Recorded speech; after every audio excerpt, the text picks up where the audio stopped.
Your prose is polished, your world building is solid, your premise is genuinely cool.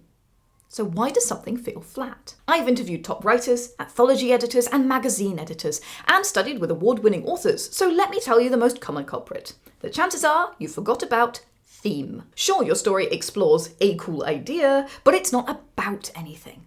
And so often that's the difference between a rejection and an acceptance from a publisher. I'm Janet, a published author and the co-founder of World Anvil. And today we're talking about the missing ingredient in rejected short stories. It's especially common in speculative fiction, where writers fall in love with their premise. By the end of this video, you'll know how to identify if your story has this problem and how to fix it. Imagine you're pitching your story to an editor. Your excitement, palpable. Their response, underwhelmed. Let's take a look at some examples. What if humans could upload consciousness to the cloud? What if gravity reversed every Tuesday? What if vampires ran Silicon Valley? I mean, don't they? So what do these pitches have in common? Well, they're premises, and as cool as they sound, they're missing something important. Here's a cool idea, let me show you how it works, is a world building showcase, not a story. Now, don't get me wrong, obviously I love me some good world building. I literally built an award-winning world building platform. But editors often pass on stories that read like thought experiments rather than narratives.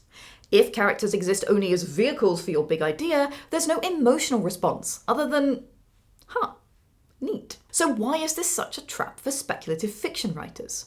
Well, it's because we tend to be obsessed with the what if.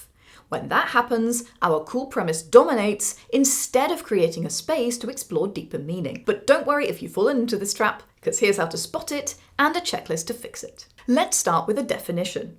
What's the difference between premise and theme? Your premise is the what if. It's your hook, and it's usually the speculative element of your story. On the other hand, the theme is what your story is about, the deeper insight. A good premise captures a reader's attention, but stories with a strong theme stay with the reader, which is why stories with strong premise but no theme are often turned down by editors. So, how do you know what your theme is? Well, you have options. Let's look at this premise. What if humans could upload their consciousness to a digital afterlife? Here's how this could be used to explore different themes. Identity. What makes you you if your memories can be copied? Inequality. What happens when immortality is only for the rich? Grief.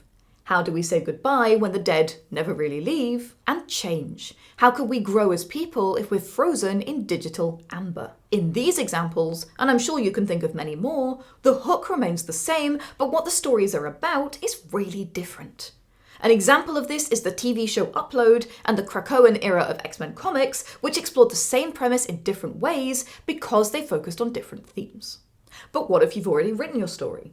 Well, here are 5 questions to help you figure out the theme. If you describe your story without mentioning the speculative element, is it still interesting? If your answer to what's your story about only describes a cool sci-fi or fantasy twist, then you have a premise, not a theme.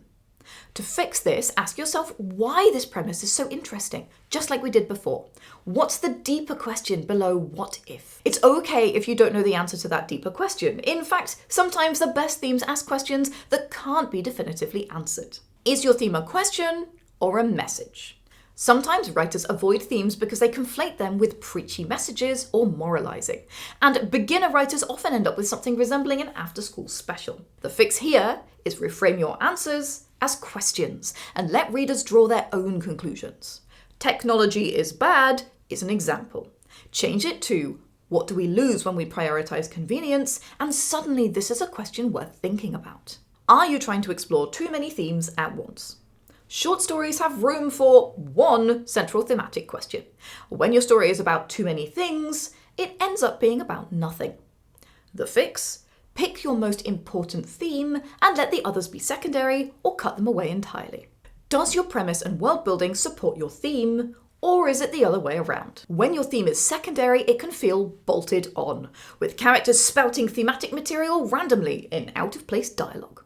Or it could lead to a disconnect between your world and the stories taking place there. To fix this, weave your theme into your setting from the beginning. Then your world building will support the themes you want to explore.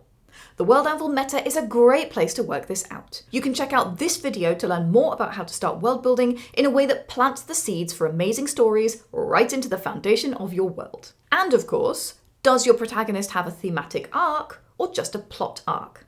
With a plot arc, your character solves a problem, defeats the villain, or escapes danger. The progression is external. But with a thematic arc, a character's beliefs and internal life change. If the protagonist doesn't gain any new insight or growth, or at least have their beliefs challenged, your theme might feel too shallow and tacked on.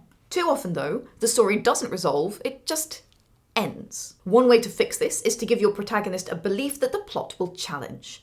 Then, the climax becomes a plot resolution and a thematic one. Their final choice reflects their new understanding, which makes for a very satisfying read. Your cool idea is awesome, but it's just the beginning, the hook. The heart of your story is theme. The best speculative fiction uses impossible situations to explore human truths. And even when we don't have all the answers, a great sci-fi or fantasy story gets us asking deeper, more insightful questions. So before submitting your short story, ask yourself, is this story about something? Because that's often the difference between a rejection and an acceptance. Like and subscribe for more writing and world building advice. And as always, grab your hammer and go world build.